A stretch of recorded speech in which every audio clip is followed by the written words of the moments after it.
Zero, start. Namaskaram, teachers. Sorry for delay.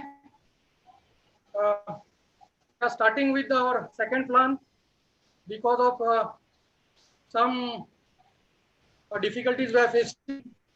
So we are providing the YouTube link to all of you.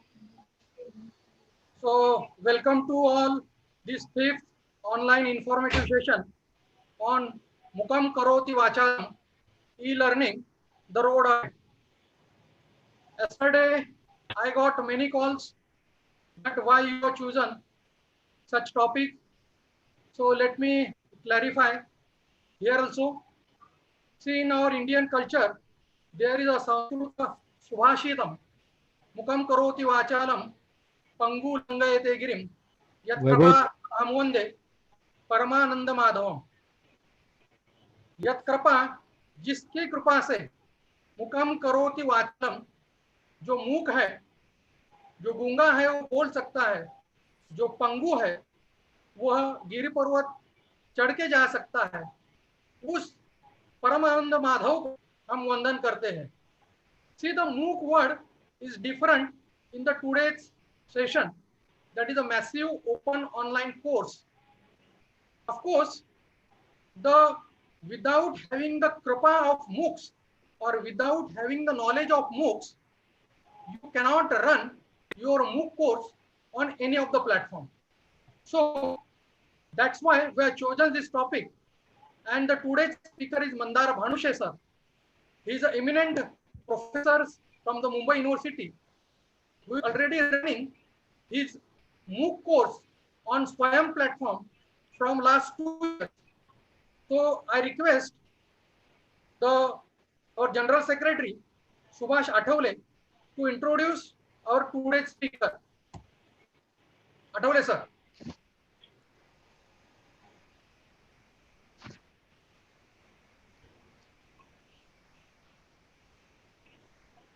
Athavale sir, introduce today's speaker, or Sandeep Bhav sir.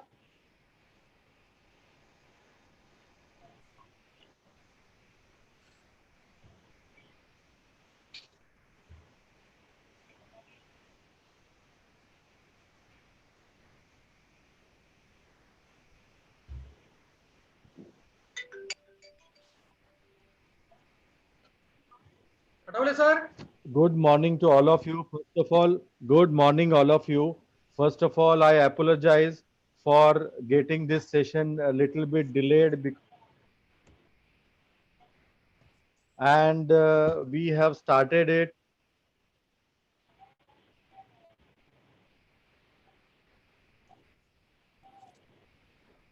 Hello, am I audible? Yes, yes.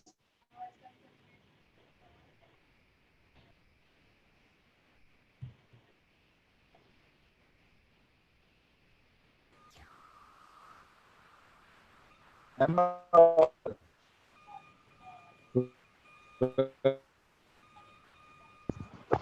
Vaibhav sir? Yes, yes, you can ahead. Please go ahead.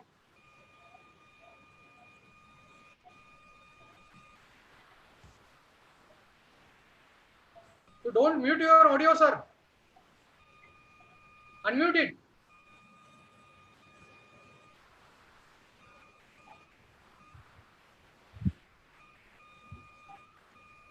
Hello. Subhashji तुमचा आवाज येतोय, तुम्ही सलग बोला. Okay. Since we have a session today on MOOCs, and we have got the eminent personality, Mr. Professor Mandar Bhanuse, who is with us, and we have shifted the link on YouTube. Professor Mandar Bhanuse is a professor of mathematics faculty,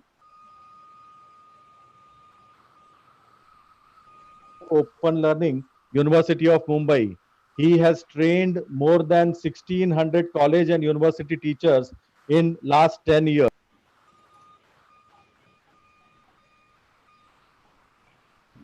Learning, educational technology, and online teaching tools. He received the Indian Education Award in 2013 for his online mathematics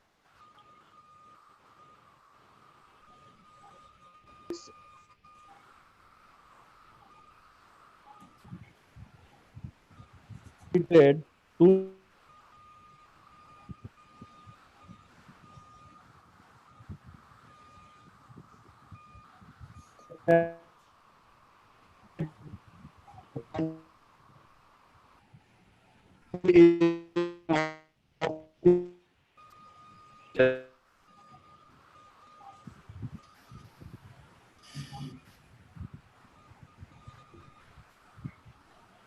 So I request the Mandar sir to start your session, please. Sir, just interviewing Ashish here, just to clarify for the benefit of everyone.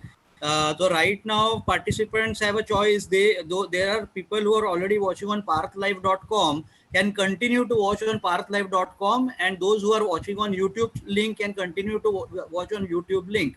Just clarifying that people can either watch it on the YouTube link that has been circulated, or they can also watch on parthlive.com, which is circulated. Both the links are fully operational. Thank you very much. Thank you very much.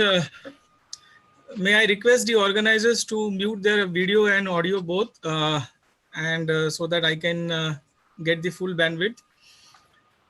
Yeah, you can share your, sir, please. A very good morning to all of you. I welcome you on behalf of the Mumbai University and College Teachers Association, MUCTA. I am thankful to the Honorable President and General Secretary of MUCTA for organizing this webinar on a very important topic, which we all definitely will agree to, which is MOOCs and e-learning. In this 21st century, these two seems to be the most very famous kind of words, and in the field of not only higher education but the entire field of education, right from school education to the research, at every place we will see that this word MOOCs is playing a prominent role. Today I shall share with you some of my experiences of past 8 to 10 years in this field of higher education, as well as in the field of e-learning. And I welcome all of you for this webinar. You may have a lot of questions in your mind, which I'm sure we will try to answer at the end of the session. You may post your questions to the WhatsApp number which was given during the registration, so that it can be compiled and it can be asked at the end. So I am sharing my screen now and we'll start the presentation. I request the organizers, in case there is some kind of issue, they can tell me to pause for a while, and then we'll sort the issue and then we'll continue.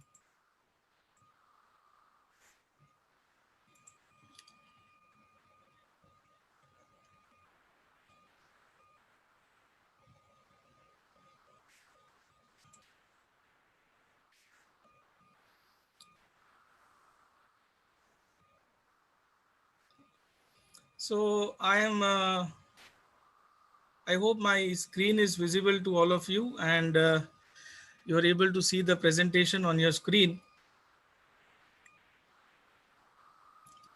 Yeah, thank you. So let us begin with some kind of Google trend searches which are happening in the last 2 to 3 months. So in front of you now will come a screen which is related to the last 3 to 4 months of Google searches which people have done. Something very interesting to find out here is that from January to April, in the last in these 4 months, we have seen an increase in the online searches. This is just Google data, and what you see as the peak in the red colored line graph which is there on your screen, that peak is about online learning. So you can see the trend of the searches which are happening on Google related to online learning. So in the last 2 months, specifically March and April, we have seen a huge rise in the searches happening worldwide with respect to the searches done by people with respect to online learning. What are the various tools for online learning? What can be done in the area of online learning? Which are the softwares? Which are the applications? And all these things are happening. Now you can see on your screen is a screenshot of the Google searches which were done from the Indian Geographical jurisdiction. And you can see that the online learning has taken up to 62% of the searches as compared to the worldwide searches which are happening in the topic of online learning. So that is basically because of the Chinese coronavirus pandemic, which is spread across the world. And globally, educationists are looking for various opportunities and options and alternatives so that they can reach out to the student, and the teaching learning which has come to a halt may be somehow taken ahead. There are a lot of angles which I can, which of course definitely some of those I will be sharing in the next screen also. But it is quite interesting to know about the tools which have been searched by people, again, worldwide as well as Indian specific searches. So now in front of your screen, you will see the various searches which have been done with respect to the various tools which are available. And in that, if you see the specific, as far as Indian context is concerned, there are 3 states, Karnataka, Uttar Pradesh and Maharashtra, which have done a major contribution in the searches which have been noted by Google in the last 2 to 3 months. And all these searches are related to various online tools which are available for teaching learning. Again, the graph as compared to January, February and March, April shows that suddenly there has been an increase. Okay, so people are now worldwide looking for these options. So that is because of the pandemic. But if that pandemic was not there, if this corona had not come, then would we really be into this searching of what are the various online tools available for academicians and what the students have various options? We wouldn't have done that. And that is also something interesting for all of us to note. And maybe this webinar with that background holds more importance. And now I will show you the Google Trends which are related to the specific softwares. So you can see on your screen now is the Google Meet, which is an application of Google G Suite. And earlier the lower version was Google Hangouts, and now we have Google Meet. And there is a huge rise in the search of this Google Meet, as you can see. If you see in the terms of percentages, 2,250% percentage rise is what we can see in the searches which have been done. So this much percentage increase as far as Google Meet is concerned. There are 20 to 25 different applications. I have just listed one. So Google Classroom also has got a lot of percentage increase as far as the searchers are concerned. So this is what people are trying to find out.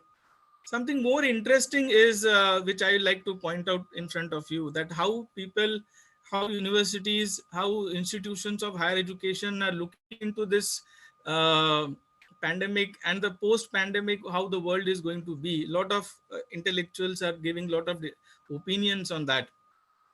So what you can see now is on your screen is a screenshot of one of the news items which had come, that universities are now considering to cancel the face-to-face classes up to 2021. This is not with respect to Indian context, but an international level, and specific about, this is about USA. And they are trying to see that for the next 1.5 years, we shouldn't hold any face-to-face classes. In that case, how the situation will be, how we will be handling the teaching learning process. So there are universities, there are institutions who are looking into this option also, that whether we can completely replace the face-to-face model. And in the last 2.5-3 months, we have seen that most of us are trying to find out what way we can come, whether we should zoom in and zoom out, or what we should do, so that we finish the syllabus, we discuss something important with the students. And due to this, what has happened is a question definitely comes to our mind, and a lot of higher education educationists are looking into this angle, that are we making a joke of this entire online learning, or do we look at it at a very serious note? So there is a lot of difference between a planned course and an unplanned emergency course. So now what we are doing is, an emergency button has been pushed, and due to that we are running here and there, helter and skelter, to find out some alternatives so that our teaching learning happens. Okay, now though I am using the word teaching learning again and again, it is again a matter of investigation whether actual teaching with learning is also happening or not. What we see now is people are having classes on Zoom, then there is a sudden drop in the searches related to Zoom because people are having some security issues related to Zoom, and people are then finding different other or alternatives. So now you can see on your screen, I have shared a small cartoon which says how a pre-planned online course looks. You can see the music is going on, the DJ is going on, people are doing party and they're enjoying, and everything is happening in a merry way, in a very nice way. Whereas those with emergency remote teaching learning alternatives, those who have used, they are sailing in a very small boat with no options left out to them. So this becomes a situation when we suddenly try to shift our focus from one environment to another environment without looking into the details of that environment. And that is what exactly what we are going to do. We are going to discuss in today's lecture. So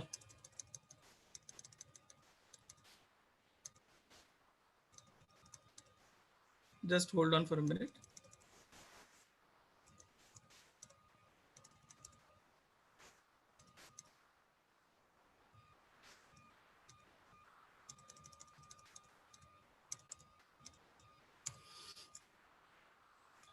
Okay, so I'm just sharing with you one of the screenshot of a post which was shared on Facebook, and that was done by Dr. Ramesh Sharma from Dr. Ambedkar University, Delhi. And it is quite interesting. It is a feedback of a student whom we call as online student. Okay, and I don't know whether we'll be able to read, but I'll read it out for you. The quote says, this is a feedback from an online learner. The quote says, the student is saying, "Ma'am, do you think lockdown will be over after 14th of April for a college student? I am done with these online studies. It is so boring." So what we can see from this feedback of the learner, why is the student feeling the online lectures boring? The basic reason for that is what we have tried to do in this last 2.5 months is that we have tried to shift everything what we do face to face as an online.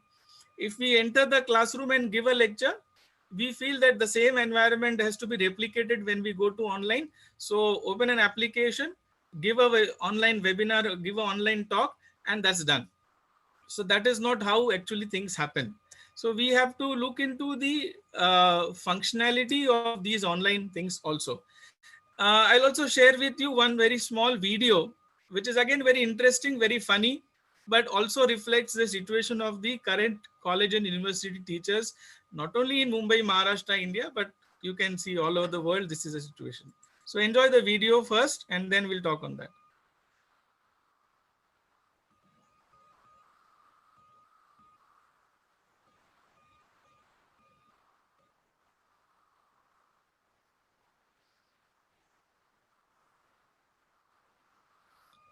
So there is a cat which is walking very smoothly, very properly with all attention, and nothing has been disturbed. And then comes this dog and it destroys everything. Okay. So what this reflects? This reflects what if we try to replicate, okay, something which somebody else has done properly, we may not be able to do it in the same way. Why? Because some people are trained to do these things. Some environment have their own ways of handling it. And suddenly we all will not be expert in the area of online learning. And that is what we all need to understand. Then there are two extremes in our college teachers' thought process. So one extreme is talking about that there is no need of any kind of ICT, information and communication technology. All these things are of no use. Our chalk and board is the best environment. Our students learn better in the class, in a classroom environment, and all these internet, computer, hardware, software, applications, animations, ये सब हमको नहीं चाहिए. So you see one extreme where there is a teacher from a school who is drawing on the blackboard how an Excel sheet looks like, or how a Word file looks like. So this is how a Word file looks, and he's drawing the entire outlet, how the MS Word looks like on the blackboard, and trying to explain how we have to use MS Word. Now, this is one extreme where we feel chalk and talk, the blackboard system is the best solution. This is on one side, and the other side is again another extreme where the teachers feel that everything has to be using ICT, everything has to be online, and you have to use softwares, you have to use applications. And then there is this thought which says that, oh, these things are not required. So I'm sharing with you another cartoon which says, where the teacher tells the students are equipped with all kind of gadgets. So they are having mobile phones, iPad, tablet, laptop, computer, and whatnot. And on the blackboard, you can see that pencil, pen, paper, ink, all these traditional chalk and talk methods, tools are available. And the teacher is saying to the students, today we are looking at the ancient artifacts. So now this has become ancient artifacts. That is what this teacher tells the students. Now, these are the two extremes, and we need to build some kind of bridge over these. It is not going to be like this, that only one extreme is going to work. We have to move ahead as the world is moving ahead with respect to the technology. We need to understand the importance of technology. And more than that, we also have to get trained how to use the technology. When we all did our graduation, post-graduation, probably all those who are above 45, in their school education, they never used computers. But in today's world, when the child goes to the senior KG or junior KG itself, there is an introduction to the computer system. The child is born with a gadget in its hand. So today's generation are not only called as citizens, they are called as netizens. So how these netizens have to be dealt when they come to your classrooms. So you cannot say that because I learned in the chalk and talk method, I should be doing the same today also. If my students are on TikTok, if my students are on Insta, if my students are using social media, and I say that I am not going to use any of these things because that is not what I require, then you will be having a disconnect with your generation. So you need to get connected, but that connectedness also has to be with a condition that you need to get trained for all these things. We did our graduation, post-graduation, doctoral, postdoctoral, everything in which nothing of these ICT tools were ever taught to us. So we have to learn, we have to acquire these skills, and then only we have to select based on the requirement of our students and based on the requirement of our subject, and what are the facilities available at the end from our side and also from the end of the student side. Then only we will be able to bridge. So there's a question in front of many people. Before this coronavirus came, I have conducted many workshops. I have trained more than 1700 college and university teachers. And in every presentation which I do during this training, I ask this question to everybody. When I ask this question to everybody, the audience in front of me is always going to be a college or a university teacher, where the students come to meet the college teacher or the university teacher regularly. So there is a face-to-face interaction possible every day. And then there is a question in front of them, which I pose, that if that is the situation, then why do you need to have any kind of e-learning environment? So this has to be very much understood by the college teacher, by the university teacher, that why we should be having the e-learning environment, also in addition to whatever we are doing in the face-to-face mode. See, one thing we also have to understand and make it clear in our mind, that there is nobody is asking that this entire system has to be replaced with e-learning. So replacement is not we are looking. It is just acquiring the skills which are required as per the new generation, and then making the teaching learning process more interesting, more engaging, more fruitful. So that is the basic reason. So one reason why we need to have an e-learning environment is to create a holistic and a continuous learning environment. I need to ask a question to all of you, and I request all of you to reflect on this. And you can also share your views of this question in the YouTube comment box also. That we have entered, or we have all entered into the credit system. Now, you ask this question to yourself, that the credit system talks about continuous evaluation of your learners. In the current examination system which we follow, do you really feel that we are evaluating our learners continuously? What is actually happening? We are evaluating our learners not continuously but discretely. That is, between the admission to mid-semester, there is one evaluation probably, and from mid-semester to semester end, there is another evaluation. What happens between these two evaluations? Nobody is going to look after that. Why? Because we are all bounded by a constraint, a time constraint, a geographical constraint, and every kind of constraint in the system which we are working. So this is the examination system which is forcing us to move away from the basic philosophy of credit system, which is to have continuous learning, continuous evaluation. So if that is not happening, and we are boasting that we are entered into credit system, we are having continuous learning and holistic learning, it is completely fake. So how do we reach out to this problem if we have understood that yes, this is the problem? We reach out this problem by implementing the e-learning environment, by supplementing to our classroom teaching some kind of e-learning tools and technologies. That is exactly what is required, which we need to understand. So this is the first and the foremost reason to have an holistic learning environment. We have students of all kind of mentality in our classroom of say 30 students to 120 students. I'm sure all of you will agree to the point that of all these 100 plus students which are there in your class, there is a category of students who are very slow learners. There is a category of students who are average learners. There is a category of students who are highly good, very scholarly students. And there are students who don't know why they are there in the classroom. Now we have to address and complete the teaching learning process in an environment where such kind of behavioral diversification is there. What is the solution which we have for all these things? So there is a sociological problem, there is a behavioral problem, there is a psychological problem. And what we teachers have in our hand when we are entering the classroom, we have an average policy that we have decided that this is the syllabus which we are going to cover, and that this is 48 minutes lecture or 96 or 90 minutes lecture, and we are going to finish it. Many of us definitely try to reach out to the students, but we have a time constraint, and that time constraint has to be taken care of.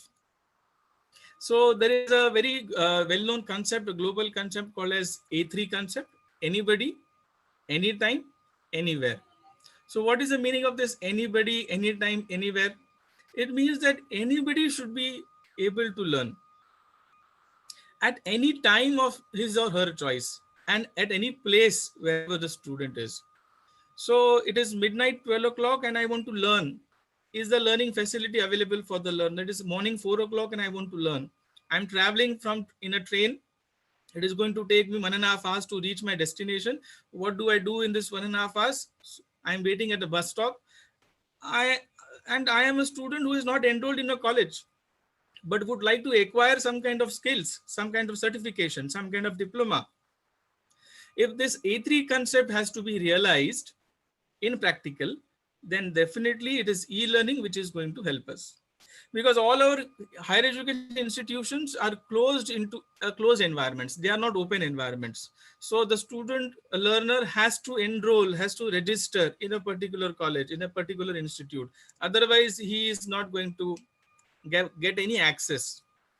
When we go for e-learning, then there is a 24/7 accessibility to the course resources. The student can access the course resources, whatever the content has been shared by the teacher, 24/7. So in the classroom, probably if the student has not understood, the student may ask once or twice or thrice. The teacher also may explain once or twice or thrice. But that is not going to be possible that the teacher will go on explaining to a particular group of students the same concept again and again till that student understands it. It is not possible because we all are bounded by a time constraint. But when we have an supporting e-learning environment, then that whatever we upload or whatever we supplement on that e-learning environment, that will be available 24/7. So that is the beauty of having the e-learning environment as a supplement. We can easily track whether the student is progressing on the learning graph or not. How do we track whether the learner is learning or not? In the current situation, as I said, we have our own limitations of tracking our learners. We are not able to track the learners in the current situation. So if we want to track whether a particular student had to achieve these objectives in the progressive way, we don't have any mechanism for that. We are not going to have any mechanism because we are doing mass education. We are doing mass education, so we have factories of higher education. And because of that, we are not able to track each and every student's progress. But that is possible. You can have a look at it if you use e-learning environment. There's a time constraint as far as the teacher is concerned. There's a time constraint as far as the student is concerned. And if these two time constraints have to be bridged, there is a solution only possible when we use something outside the classroom. And when I say something outside the classroom, obviously it means to have something online. One more important feature of e-learning is that you can have a multimedia content made available to your learners in a very simplistic way. You don't have to have a lot of jargons for that, but you can share the multimedia content in a very easy way. And that multimedia can be audio podcast, it can be video tutorials, it can be spoken tutorials, it can be images, it can be animations, it can be whatnot.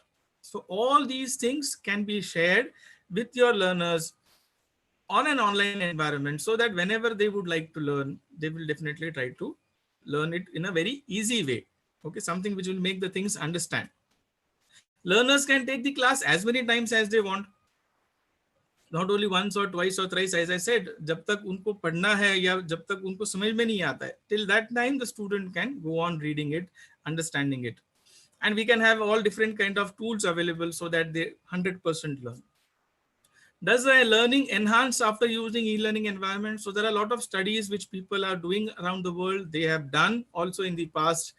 And it says in a very conclusive way that if we use these kind of tools in supplement, as a supplement to what we are actually doing in our classrooms, definitely there is an increase in the learning. Also, one more important thing we have to understand here is the learning retention. What do you think is the learning retention of your students? What is the time span at a stretch a learner can actually watch a video or concentrate on a particular time, a particular concept? So all over the world, they have come to a conclusion that it is 8 to 13 minutes learning retention of a learner. So if you are going to teach for 48 minutes, and if you feel that whatever you have done is understood by the students, then no, that is not going to happen. So then it means we are in an illusion. So the learner can concentrate at a stretch for 8 to 13 minutes, means we should take a break after 10 minutes and try to create some kind of questioning in front of the students so that they ask, okay, what we have done in the last 10 minutes, is it understood? Any questions on that? Then move to the next topic.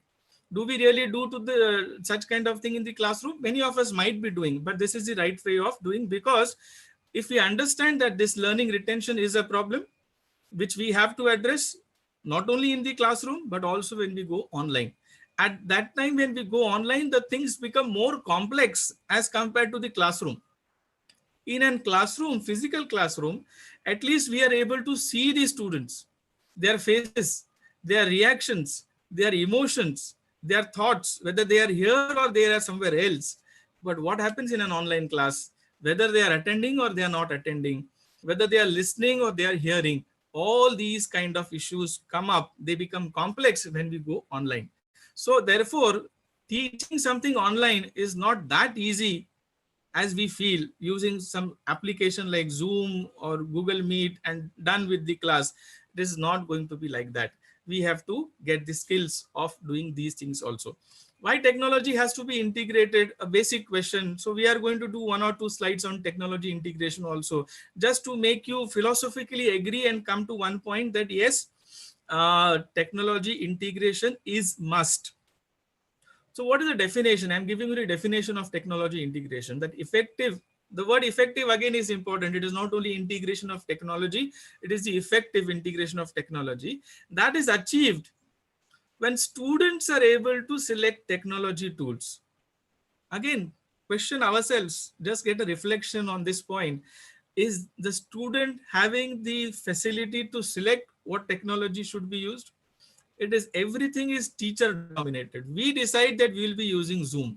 We decide that we'll be using WhatsApp. We decide that we'll be using an email. So effective integration of technology is achieved when students are able to select technology tools to help them obtain the information in a timely manner, analyze and synthesize the information, and present it professionally. Okay, so these are the important things. The information has to be obtained timely, analyze and synthesize the information has to happen, and to present it professionally, or you take the applications ahead. That happens, then we can say that the technology is going to be effectively integrated. The technology should become an integral part of how the classroom functions, as accessible as all other classroom tools. So it is accessibility, which is again one more important thing. That it is, if it is not accessible, now all of us have turned into online teaching, right? Are we looking into those cases where the students do not have internet facility, they do not have technology at their place, and will they be able to access the lectures whatever we are conducting online? So they will not be able to access. So integration of technology has to have this part, this portion also in our mind, that it has to be as accessible as all other classroom tools are accessible to the learners. This is being said by the National Education Technology Standards for Students, International Society for Technology in Education. There is again a question in many of the teachers' mind that why should we integrate technology? What is the use of that? What is the purpose of that? What is going to happen if we integrate technology? So first, we all need to understand that technology is ubiquitous. It is everywhere now. Okay, it may not have reached to the exact corners of the geographical jurisdiction, but yes, it is ubiquitous now, and it will reach out very soon. You can see in the last 10 years itself, there is a huge rise in the use of smartphones. There is a huge rise in the use of internet data on the mobile phones. And if that is something which we are able to analyze and we are able to integrate into the technology, then we are going to reach out to the students in a proper fashion. So why to integrate technology? It helps students acquire the skills they need to survive in a complex, highly technological, knowledge-based economy. It is not only the theory part which we teach to the learners. Okay, we are also going to teach them technology. I have taught operation research paper for quite a long time. And what do we teach in our operation research topic is how do we calculate the simplex table? How do we calculate the solve the assignment problem and transportation problem in a very traditional way. But actually operation researchers are now not using the traditional way of solving a problem, LPP problem, using a simplex method, but they are using softwares for that. What is more important for them to understand is the application of the last table, what comes, the analysis of the table values. So therefore technology can be brought in the picture here so that they survive in a complex and a knowledge-based economical model. There are 4 components of learning where this integration of technology helps. One is active engagement. One is participation in groups, frequent interaction and positive constructive feedback, connection to the real world experts. I'll again request all of you to reflect on all these 4 points with respect to your current classroom teaching. In your current classroom teaching, what are of these 4 components, what is that we actually do in our classrooms? Do we have in our classrooms an active engagement? That is, the students are asking questions, you are asking questions to them, and there is an interaction and there is an engagement with the learners. We have to reflect. So it is today only MOOCs and e-learning is not the only case. So whatever mode of medium of instruction you use, the components have to be addressed. So are we allowing active engagement? If we are allowing in the classrooms, then how do we allow the active engagement in an online mode? Because finally, the thrust of all what we all do as teachers, and now we are all called as facilitators, is that learning happens. So if that learning has to happen, because if that is the final objective, final goal of our all entire teaching process, the student is the center of our entire process, then everything what we decide to communicate, to disseminate the knowledge or information, has to be centered around the learner. So the learner-centric technology, learner-centric pedagogy is what we are trying to implement, whether it is online or face-to-face. So participation in groups, whether we divide our classroom into groups and we have a group discussion allowed. Many a times I ask in my workshop to all the participants who are all college teachers and university teachers a very basic question. I am taking this opportunity to ask it in a public domain like YouTube also. My question is to all the higher education institutes, to all the university authorities, why does our classroom have a linear way of arrangement in the classrooms? So why do our benches are in a linear way, arranged in a linear way? I don't have any answer to that. Okay, I have been asking this question to many people.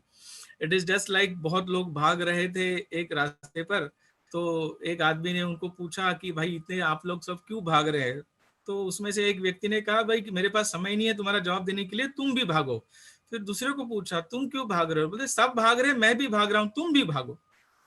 So everybody is constructing classrooms and all classrooms are having arrangement of benches in a linear fashion. As if we all feel that learning only can happen if the teacher tells something. So our entire classroom architecture itself is not allowing any kind of interactiveness in the classrooms. So think over this and whether we can change this. There are people, there are institutions in the world, in our country also, who are trying to change the mindset and trying to change the architecture also. छोटी सी चीज बदलेंगे तो बहुत बड़ा उसका एक अर्थ भी निकलता है. So try to think on this participation in groups, how it can be done online, how it can be done in a classroom teaching also. Do we allow frequent integration, interaction? Do we give constructive feedback to our learners in the classroom when they do homework, when they don't do homework, in all those cases? Do we connect them with the real world experts?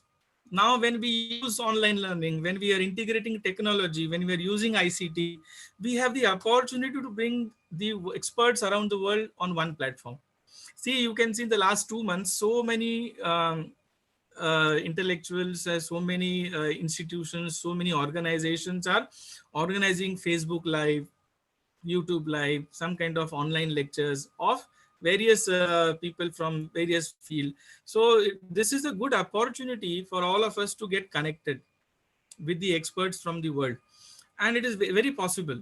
This we never thought of, we never tried of, probably on a larger scale. So I'm not saying that people are not trying, but that is all kind of segregated small efforts. We need to have a collective effort. A collective effort is only going to give a big impact at the later stage. So what does technology or integration finally means? We also have to understand what is not integrating technology and what is integrating technology. What is the difference between both these cases?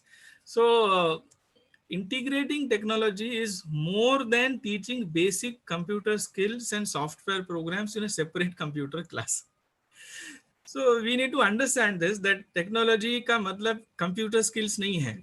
Technology का मतलब softwares नहीं है. Okay, so it is more than that. It is not only this. So it is more than teaching basic computer skills and software programs in a separate computer class. It is deepening and enhancing the learning process. So the learning process, again, it is at the center. If that can be deepened, it can be enhanced, then the technology integration makes some sense. It is providing each classroom with more interesting, diverse, and current learning materials. So whatever we might be providing to the students, we are going to provide, I am again using the word more here. So more interesting, more engaging, more diverse, and with whatever we are doing with the current sources which we have. A lot of visualization can happen, a lot of modeling things, simulations can be used. Integrating technology means keeping students engaged, on task, and reducing the behavioral problems in the classrooms. So how we can reduce the behavioral problems in the classroom by the use of technology has to be, it is a trial and error method. There is no one method. We all need to understand. I take this opportunity to share with you one of the important thought, which is that not one solution is not going to work for everybody in this world. This is not going to happen. So that is something which should be very clear in your mind. There is no one solution, or there is no one box in which everybody fits in. So based on the requirements, the objectives, many people were asking one question to me for the last 2.5 months, is that what application we should use so that we can have an online teaching for the students of my college, my school, my class, etc. I'll show you one slide in which I and my student Kanishk Khatri has compiled the various applications which are available, and that will be shared with all of you definitely by Vaibhav sir and Subhash Athavale sir. So this presentation also will be available. I can see a lot of comments on the YouTube which are asking this, will this PPT will be available? Yes, the PPT will be available to all of you. There is no propriety of me on this. This is a collective thoughts which I have compiled and I am sharing with you because of this opportunity given to me. So coming to the point, so we need to keep the students engaged on task, and which can reduce the behavioral problems. If that can be achieved, then we can say that we have integrated technology in a proper way. So how does this help to all of us? If we use technology, if we use internet, if we use online learning, e-learning, how is it going to help? So I always say the first point here is that, see, technology not only changes the scenario, okay, it also changes the way teachers teach. See, for example, when in our class, when we go to any classroom and we go and teach, so if tomorrow in our classroom, there is a camera which is being attached, okay. So what I'm saying now, don't take it in a very positive sense, right? So if a camera is now put in your classroom and now you're told to come and take the class, will this change the way you teach, or you will be the same as you were before the camera was there in your class? So now the lectures are getting recorded. Your lectures are getting recorded, so you will definitely try to see that you are to the point. You are specifically dealing with the subject. You will not run here and there and do any kind of other things, which we generally probably do in our classrooms. Okay, many of us will not be doing, but I have a habit of cracking jokes in between. But if the camera is going to record those jokes, it will be difficult for me to teach. But then in that case, I will be more specific to what I would like to deliver for the students. So technology also changes the way teachers teach, offering educators effective ways to reach different types of learners. Okay, that is very important. It helps to assess the students' understanding through multiple means. Again, a question to my mind which always comes is that, is there only one way in which we can assess our students by semester end examinations or some internal examination, which is of 10 marks or 20 marks, but a written examination? I'm sure all of you must have seen a cartoon which had come long back in some newspaper where all the animals of the jungle were called together. So there is an elephant, there's a lion, there's a monkey, there's a squirrel, there's a fish, there is a zebra, there is a camel. And all these things, animals are brought under a tree, and the examination, so that if the examination is given by the animals and they pass the examination, they will be allowed to stay in the jungle. Otherwise, they will be removed from the jungle. The examination is that to climb the tree. Now, if that is the examination, then how do you see that a lion, a camel, a giraffe, a dolphin, or fish, everybody will be able to climb the tree in the way it has been expected? It is not going to happen. What we are having as an examination system is a test of your memory. We all agree to that, I'm sure. And we all might be struggling that how do we find a way out of this? So way out is you only as teachers can find a way out of that. What we can do in our classroom. Jo apne haath mein hai, internals apne haath mein hai, can we think of those internals, how they can be assessed? So there is a need, and again, it's a collective. It is not an individual's work, it is a collective work. So how does technology help us? It helps us in assessing the students' understanding through multiple means, not only MCQs, not only descriptive answers, but different ways in which we can do that. Teachers grow into the role of advisor, which we all call as facilitator, content expert, and also guides. Technology changes the entire classroom dynamics is what we have to understand. the way our classrooms used to be before we are using technology and what happens after we use of technology. There's a complete change in the dynamics of the classroom. Not only your students, you yourself will start uh, uh, entertaining or enjoying your classes. So it also encourages student-centered project-based learning. It is very difficult. It is very easy for me to say this. I understand it's very difficult. I know I had worked in a commerce college, so I know the problems and difficulties faced by a college or teachers who are having students of say 120 numbers in their classrooms. But then we have to, therefore we have to come out as a community. We cannot think ourselves as a single person, as an individual person. So how do we create a pool of experts and through which we can try to do all these activities is a question in front of all of us, which we have to definitely think if we feel that we have to finally achieve the learning of our learner. I'll share a very small story here of the which was told by our former Vice Chancellor of SNDT Women's University, Dr. Vasudha Kamath. So there was an inquiry committee on a teacher that she is not teaching properly, and so the committee members called that teacher and they inquired that this is a complaint which has been shared by the students about you. So she said to the committee members that look, I am not being paid by the government to teach. And then she took a pause. So all of them were very surprised. How can you make this kind of statement that you are not paid by the government to teach? Of course, you are paid by the government to teach. She said, let me complete the statement. So I am not being paid by the government to teach. I am being paid by the government to see that my students learn.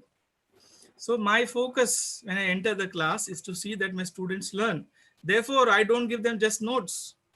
I see that they learn. I give them some activities. I divide them into groups. And this is what we are supposed to do. So our focus is not teaching, though we are called as teachers. So many of us feel that hum teacher hai to we should, our job is to teach. But basically our job or our objective is to see that the students learn. I'll show you one very important, very interesting chart, okay, which we all have to keep in mind. I'll just briefly explain because we are running short of time. I think I have 25 minutes with me. So, Vaibhav sir, is it okay, no? 25 minutes? Okay. So, Yes, it's okay, sir. Go yes, ahead. thank you. So, in front of your screen, you're seeing a learning pyramid. So, we all again feel always that giving lecture is your 90% work is done. Now, look carefully at the picture, the pyramid. It says that if you give a lecture, then it is only 5% of the total learning of the learner. To the lecture, in addition, if you give some reading work to the learners, it goes to 10%. When you have also some audio-visual environment added to that, it goes to 20%. When you do some demonstration, it goes up to 30%. The entire pyramid or the learning graph takes a turning point when you introduce discussion in your classrooms. In the entire online learning world, in the e-learning world, the thrust, or I can say the Atma, the soul of the entire online learning, teaching learning is discussions. That is the place from where the entire things turn up into the student side. You allow the students to have discussions and you share, let them share their thoughts, and then let those thoughts be moderated by the teacher, by the peers. From there, the graph turns above 50%. Then you give them some practice doing problems or some kind of practical things, it becomes 75%. When we were in the school, when we were young, our teachers used to say on Teachers' Day, 5th September, that, okay, go to your smaller classes and teach something today. Today, you are the teacher. And we used to feel very proud of going down to the lower class and giving them a lecture. But this pyramid tells you the moment you teach others, you learn better. Now, nobody will understand this better than we teachers ourselves. My experience definitely is that, I hope your experience also is the same, that when we teach, we learn better. So do we give this opportunity to the learners? That is what we call in today's world as peer learning. So peer learning means the peers are teaching each other. So this is something which we all should remember when we are doing with the online part. And now I'll come to the main topic. Main topic means the main topic was MOOCs and e-learning, but I thought that there has to be a philosophical background of all what we are doing which is more important. So let us come to MOOCs. We all know that MOOCs is for the last 8 to 10 years, it is taking some shape. And also I'll give you some statistics of that later. But what is MOOC? It is a massive open online course. The word massive stands for massive is for the huge number of enrollments which it has. It is open because it is open to all. Access is to everybody who is uh, enrolling there. It's completely online, 100% online, and it's a course. It can be a certificate course, it can be a diploma course, it can be any kind of course. The most important part of this MOOCs is that it is developed into with a pedagogy which is divided into 4 quadrants. So there has to be a 4 quadrant approach. We'll look into the 4 quadrant approach also in detail. But before we go into the details of the philosophy of MOOCs and how a MOOC has to be created by all of us, I'm sure many of the teacher participants in this online webinar today would be interested at how I can create a MOOC. Definitely you'll get an answer to that question also. You can see right from 2012 to 2019, the growth in the number of courses which are offered through this MOOCs medium. So you can see in 2012, there were hardly any courses. This is a collection from Class Central website. And up now when we are reaching up to, this is the first quarter of 2020, and it has crossed almost 15,000 courses. Plus, as we can see, the statistics also says that this is the growth of the number of MOOCs. Various MOOC platforms, that is the virtual environment where MOOC is offered by individuals and by higher education institutions, both. So that also we can see. A few of them I am listing in front of you. There are many in numbers. Okay, I am just listing a few of them. So Swayam is a Indian indigenous platform where we can host a massive open online course. OpenEDX is another. Coursera, all of you must have definitely heard about it. Moodle is a learning management system, but it can be converted into a MOOC platform. And thecn.com also is a blended learn environment where you can have an open online course also, and you can have a massive open online course also. These are just a few. To give you a statistics, a simple experiment which started a few years back, it grew into a global phenomena. So it was all those MIT lectures and Stanford online lectures which were called. Now they have been called as MOOCs. It has more than 110 million learners, 13.5, so 14,000 approximately courses, and 900 plus universities across the world are participating in this new environment called as MOOCs. There are not only certificates and skill-based or diploma courses which have been offered, entire degree courses are also being offered using these MOOC environments or MOOC platforms. So this is something which is very interesting for all of us to understand that globally this is happening. Where are we at this place? Okay. Now I'm showing you a screen which is a collection, a compilation of, as I said, myself and one of my student, Kanesh. You will not be able to see it because it's a very, compiled in one page. So this will be anyway available to you. But this gives you a comparative chart of all kind of various online tools available for conducting video lectures, that is webinars, video conferencing, as well as different virtual classroom environments, including learning management systems also. This is again, as I said, a small collection. There are plenty and plenty of such options available in the market. So let us not take more time on that, but you can definitely have a look of that. Whether what is applicable to you. So coming back to the 4 quadrant structure of MOOCs, which I was talking about. So what are these 4 quadrants? What is included in this 4 quadrants? So first quadrant talks about making video and audio content in an organized form. So there has to be a hierarchy of the creation of these online video and audio content. Then there has to be some self-instructional material as quadrant 2. So some kind of PDF material, some kind of ebooks, illustrations, case studies, presentations, web resources can be shared. The third quadrant, which as I said in the previous slide also, it is the Atma, the soul of your MOOC, which is a discussion forum. So you need to have a discussion forum for raising of doubts and clarifying them on a near real-time basis. Okay, so that is most important, near real-time basis. If a student is asking a question today and you're replying after 2 or 3 days, it doesn't make any sense. And the fourth quadrant obviously is about the different ways in which we can do the assessment of the learners. So that is not only MCQ, but also can be match the column, fill in the blank, short answer, long answer, quizzes, assignments. Discussion forum also can be graded. You can have all kind of different rubrics you can create for your own assessment. So this is the 4-quadrant approach of the MOOCs. So we have to prepare a MOOC with respect to these 4 quadrants. Our content should be covering all these 4-quadrant features. That is what is the purpose of showing you this slide. Then the question is, how is MOOC relevant to me? Then my question to you is, the answer to this question is based on the question that are you a teacher or are you an employee?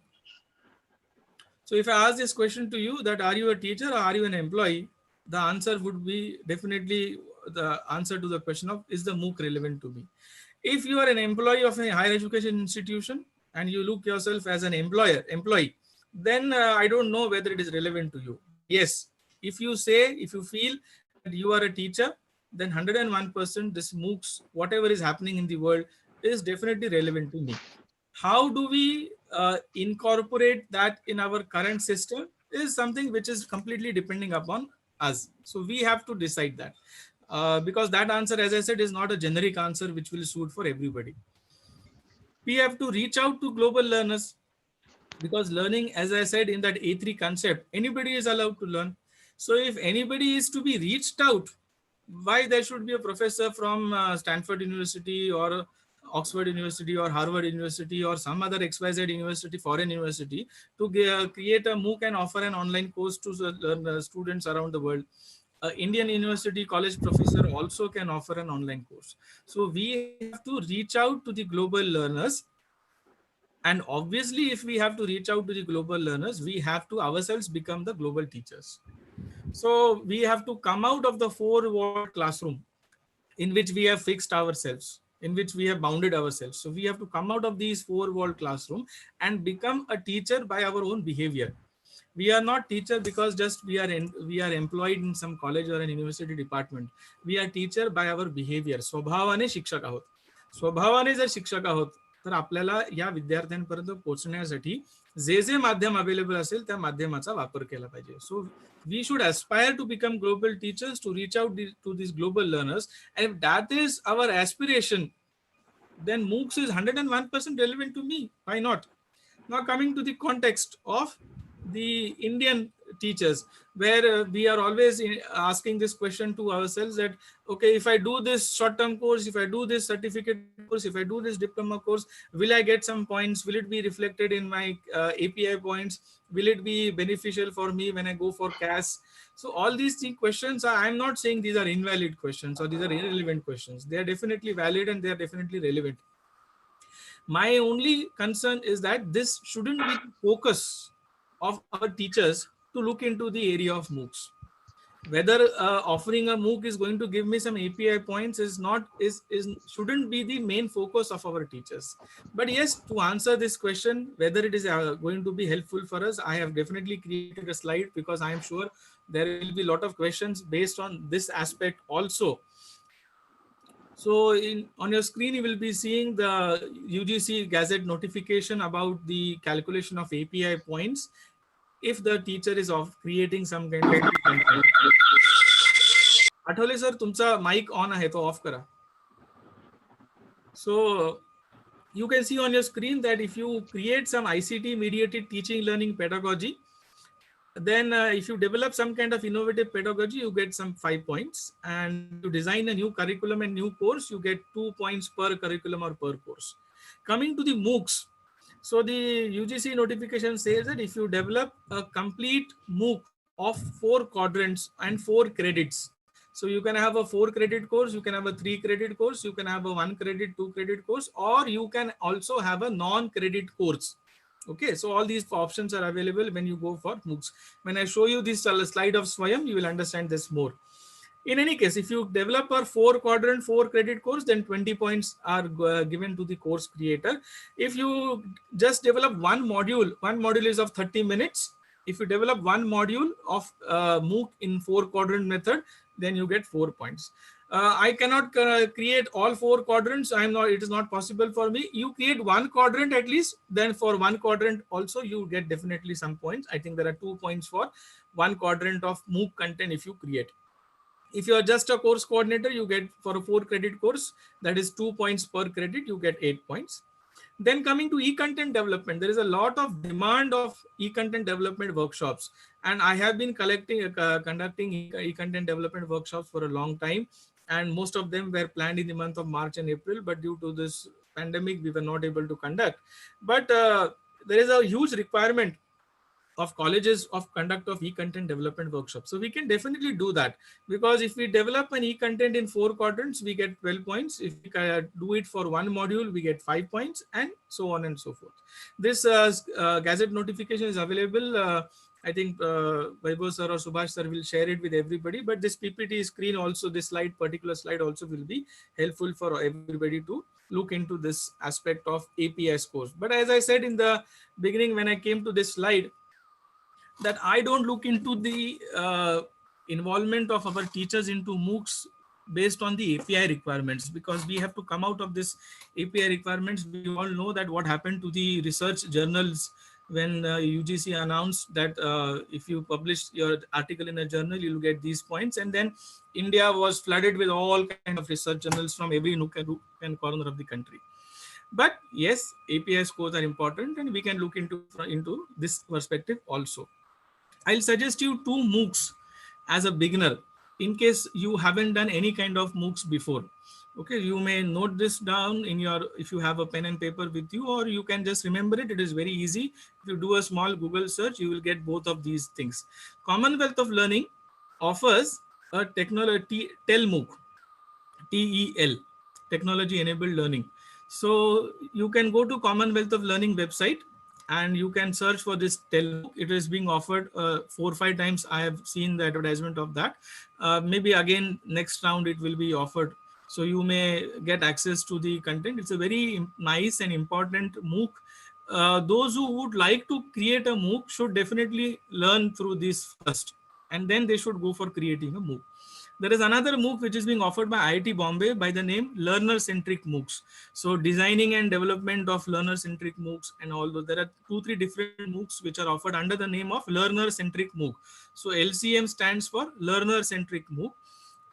Because MOOCs also have gone through different generations, from technology centered to teacher centered to now learner centered, and therefore we have this word of learner centric MOOCs. So you can definitely visit IIT Bombay Learner Centric MOOC, or you can visit Commonwealth of Learning and undergo this course of TEL MOOC. Both of these are very important, very good for beginners, for those professors who are wishing to offer an online course soon. So before you get into this venture of having anything online, you should definitely look into that. I'll show you one of the slides of IIT Bombay's learner-centric MOOC model, which is, I think, very important for all of us to understand that what is this entire MOOC about? Is it just having online lectures? It is just having a discussion forum? What is this entire thing about? And if that has to be an effective MOOC, then what are the characteristics of an effective MOOC? Which kind of MOOC is going to be successful in completing the objectives for the learner side? So on your screen, you can see a picture which is created. This is a model created by IIT Bombay. Dr. Samir Sahasrabudhe, in one of his presentations from IIT Bombay, had shared this. I'm sharing it for the benefit of all of you. So you can see the first quadrant is learning dialogues. So now this, what I'm going to explain in the next 5 minutes, is not only applicable when we go for online courses, it is also applicable in our classroom teaching. If you do it in the classroom teaching, it will be far more effective. But if the online course has to be effective, then this is a must. So you can see the first quadrant talks about learning dialogues. That means you should be having a content. Mandar sir, sorry to interrupt. So last 5 to 10 minutes. Oh, 12:30 la something. Before that. So you can see this learning dialogue as a first quadrant, where you have content followed by reflection spot. So when the video is running in front of you, you pause the video for a moment and you tell during the video only, now just reflect upon what was taught in the first half. This is called as a reflection spot. So these kind of reflection spots can be created when we create a video lecture. So we need not create a monotonous video lecture of 10 minutes, 20 minutes, 30 minutes, or 1 hour, 30 minutes, or whatever. Whatever is a time span of your video lecture, you see that some reflection spots are added in between. What is the second quadrant? It is learning by doing. We all know when we do something, we understand that we go one step ahead of learning. So after the content is given, reflection spots are given, you should need to give activities supplied by customized feedback, constructive feedback. So the feedback need not be yes, you're right, yes, no, you're wrong. The feedback can be yes, you're right, and this is the reason why you're right, and no, you're wrong, and this is the reason why you're wrong, and this is the correct answer. So constructive feedback also is most important, customized, individualized, and customized. Then comes the third quadrant where the extension of learning happens. We call it as a learning extension, where in addition we supply some external resources, and there is an assimilation quiz which is supporting, which is testing whether the content which was given, whether the activities which were given, have they been done by the student and they have assimilated the knowledge. And the fourth quadrant obviously is to take to a higher level of learning, where there's a peer interaction, there's a reflection quiz, and there's a focused question for discussion, so that the learning goes to a higher level. This is a model through which we have to create our MOOCs. Now coming to Swayam, as I said, I have just 8 to 9 minutes left, and let me come to the last 4 or 5 slides only remaining. So let me come to that. So Swayam is an indigenous platform which has been created by Ministry of Human Resource Development, Government of India. The full form, it's an acronym. The full form is Study Webs of Active Learning of Young Inspiring Minds. So recently, government has come up with different 18 different steps through which we can have online learning. Swayam is a portal where hundreds of courses created by Indian university and college teachers have been hosted on the platform of Swayam. The website is swayam.gov.in, and on this website, as Vaibhav sir said in the beginning when he introduced me, that I have also completed 2 cycles of one of my course on Swayam, and all of you are welcome to join this Swayam environment also, and you also can become the course coordinators. So briefly going through the different national coordinators or the agencies through which we have to apply for creating our own course on Swayam. So broadly, there are 6 to 7 different agencies, or we call them as national coordinators. CEC, Consortium for Education Communication, is the national coordinator for all non-technology UG/PG courses, which is applicable to, I think, many of us who are attending this webinar today. So if you are an undergraduate or postgraduate non-technology background teacher and you want to create a MOOC which has to be hosted on Swayam, you have to go to the website of Consortium for Education Communication, CEC. Then NPTEL is for all technical engineering UG/PG programs. IGNOU has been entasked the diploma certificate courses. IIM Bangalore for management programs. NCERT, NIOS for 9 to 12 standard courses. NITTR, which is in Chennai, for teacher training courses, and AICTE for self-paced and international courses. So these are the national coordinators whom we have to approach with a course proposal for our Swayam course. A brief overview of the funding of Swayam, you can see on your screen in the next few seconds, is the financial aspect of Swayam, that if you are offering a Swayam, you get 9 lakh rupees from Swayam. Out of 4.5 lakhs, 4.5 lakhs are for content creation and 9 lakhs is for technology part of the recording part.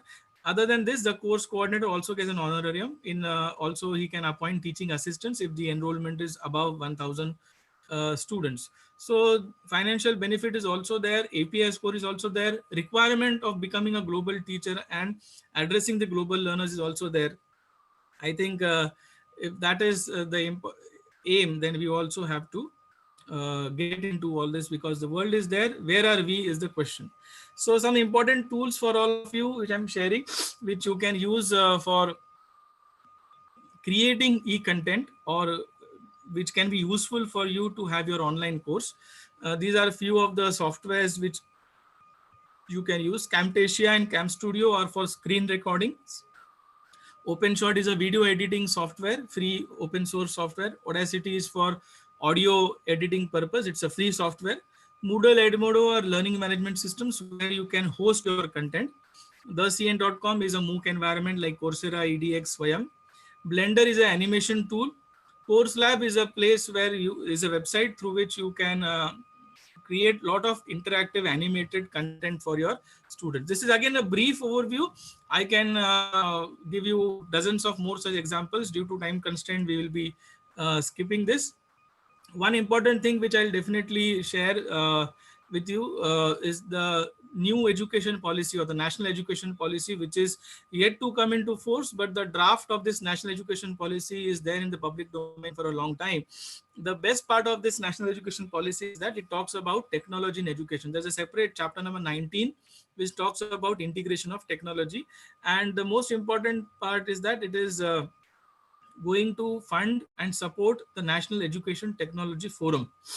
That is what has been told in the National Education Policy. So there will be guidelines, there will be centers of excellence in education technology, and it's a very good sign. Dr. Vasudha Kamath was a part of this, and she has shared it for many times that technology, education technology is something which we all should be trained for. It should be a part of our training when we are going into the teaching field. Unfortunately, it is not compulsory, but our orientation refresher courses do have some kind of modules for that. Maybe we can have some more when this national education policy actually comes into force. So I'll take a break here, and though I would like to discuss more, but I think through the questions we can have more discussions. So before we come to questions, I thank the organizers for inviting me for this webinar, and thank you for all those thousands of people who have joined online live and now would like to also ask questions through Vaibhav sir and Subhash sir. Vaibhav sir, Okay. Thank you, sir. Thank you very much. It's a fantastic session, and that is what the MOOCs, right? Mukam karoti vachalam. Without knowledge having MOOCs, you can't run your MOOCs course on any of the platform. So lots of questions are there from the different states and different districts also. I take 2-3 questions.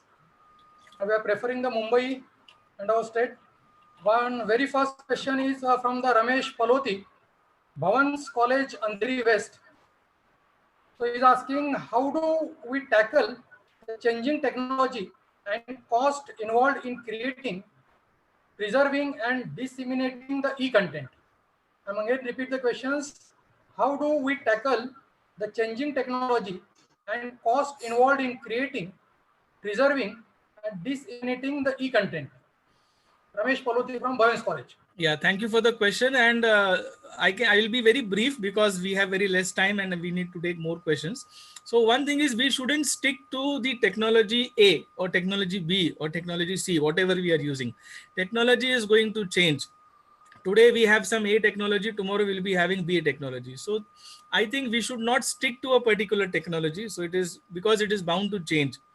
What we need to definitely understand is that we should be acquainted with all these things which are going to come either today, tomorrow, or day after tomorrow. That is one part of your question. The other part is, how do you preserve whatever e-content you have created? So you have created your e-content in various formats. So you can host all these e-content onto a learning management system. So Moodle or Edmodo, which I gave as 2 examples, are learning management systems where you can host your e-content. It will be preserved. It will not go anywhere. So you can have you can use it whenever you want. You can reuse it and share it also whenever you want. So the another question, sir, Deepali Patil from the Advani Law College, Mumbai. Sir, don't you think that these all techno-savvy methods will not be utilized by majority number of people in rural areas, especially below poverty line, and only the right to education will be availed by economically high level students? I definitely agree with that. I think in my presentation also I said that in that integration of technology slide, I have mentioned that accessibility is the most important thing.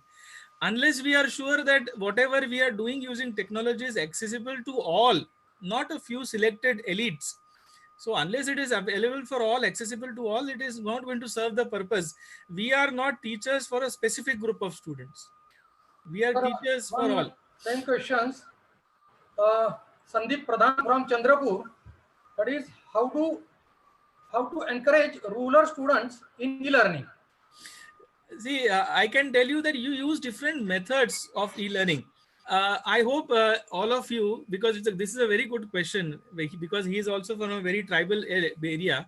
Recently, just 2 days back, I saw a video of rural students, a very small group of rural students of a village, where they had created this layers of circles of bricks, one after one behind each other, and they were showing that if one brick falls, how in sequence all the bricks fall, and if one brick is taken away, then this coronavirus, they were trying to give an analogy to that. If one brick is taken away, social distancing करेंगे तो बाकी के bricks नहीं गिरेंगे.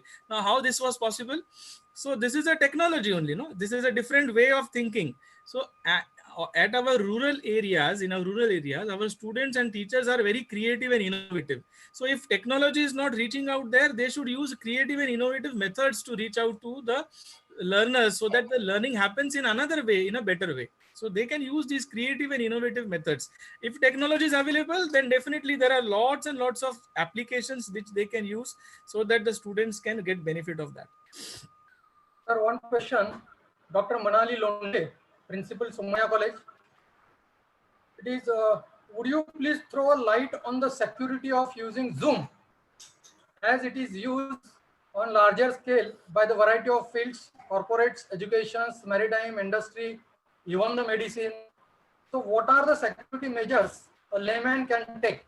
Would you suggest any other authentic platform if we wish to conduct online lecture?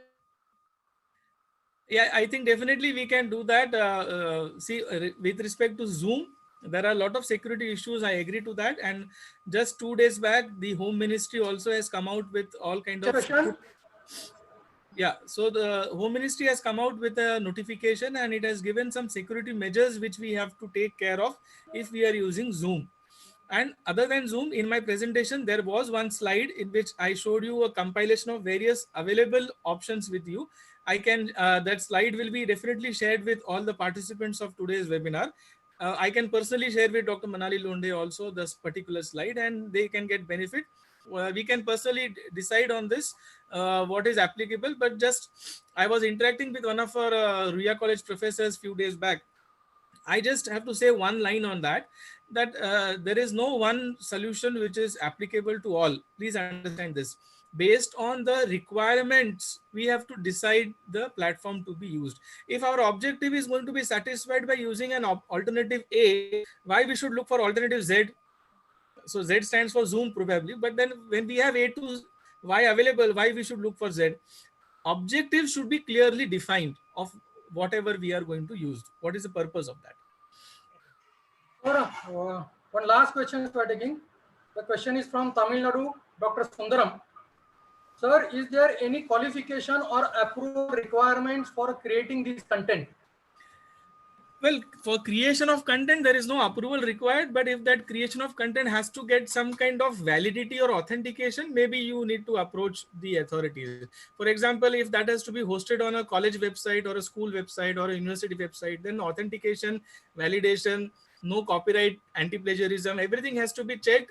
Ethical issues have to be handled properly, and then it can be shared at on any medium. But if you are just creating for a smaller group, for a closed group, it is you who have to decide what should I create, when should I create, with whom should I share. So unless you make it into a public domain, there are no concerns. But as an ethical practice, as an educator, we all should be taking care of the plagiarism part.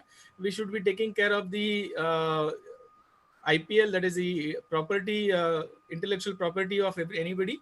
And if that is taken care of, then you can create any content and you can share it with any medium, whichever is applicable. But if you want to offer a course on Swayam, for example, then you have to approach one of those national coordinators. If you want to use Moodle, you have to approach your authorities to install a learning management system, and so on and so forth. Okay, thank you, sir. Thank you very much. At last. Good. Thank you very much, Dr. Vaibhav Narode, Subhash Atavale sir, and Ashish Dixit ji from Parth Live Infotech for providing this opportunity. I thank all the participants who took time in this period of coronavirus pandemic, when we are all busy with all other work. And for almost 1.5 hours, you all were online. I thank all of you from the bottom of my heart. Last but not least, sir, I request the Subhash Atavale sir to give vote of thanks and give some instructions regarding the today's attendance. Subhash Athawale sir. Thank you, Dr. Weber. What an important moment for all of us that today, under the circumstances of this lockdown, it was not looking like really it was a lockdown, because if you look at the attendance, more than 2,000 people, more than 2,000 teachers and students were online through Parth Knowledge Network and through YouTube channel. I think if we think of a lockdown, the situation was not at all of a lockdown, and what a wonderful session it was, where actually Professor Mandar sir explained that how we can be connected and how should we how a teacher should become techno savvy. Now the demand under such circumstances, that teacher need not be only a classroom teacher, but he should become a global teacher, and he should start grabbing the knowledge about the technology as well. A traditional teacher who goes in the classroom now has to change his or her dimension, and definitely should look towards the technology and how it is becoming important to all of us under such lockdown conditions. Mandar sir explained in his various slides, and the important one was about the API score and how this MOOCs is also applicable for increasing the API from the teacher's point of view. He has given several insights of this MOOCs and the Swayam, which are the applications, and how one can participate in these courses. I think it was a wonderful session for all of us, and the teachers community and the students community who were there online definitely can get advantage of this system. And the graph which he has shown in the beginning, from and the growth which he has shown from 2012 to 2020, I think after this session, definitely in 2021 the graph would change definitely. I take this opportunity to thank Parth Knowledge Network Private Limited for taking efforts since early in morning. It was very difficult to organize this session on Parth, but then the technology team of Sri Dikshit sir had taken a lot of efforts and provided this link on Parth.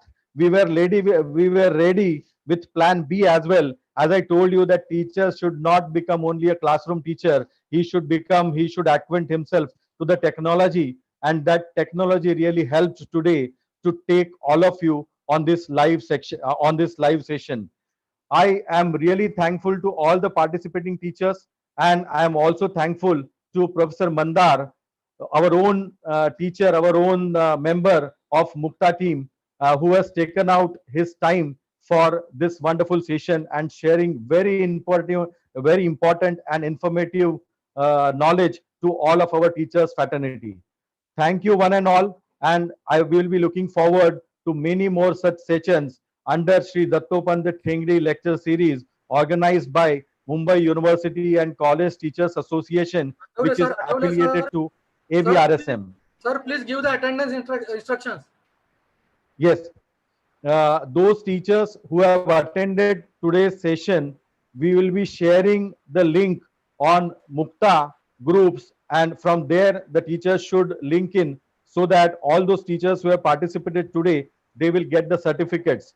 We have now this auto-generated software, the link which has been shared with all of you.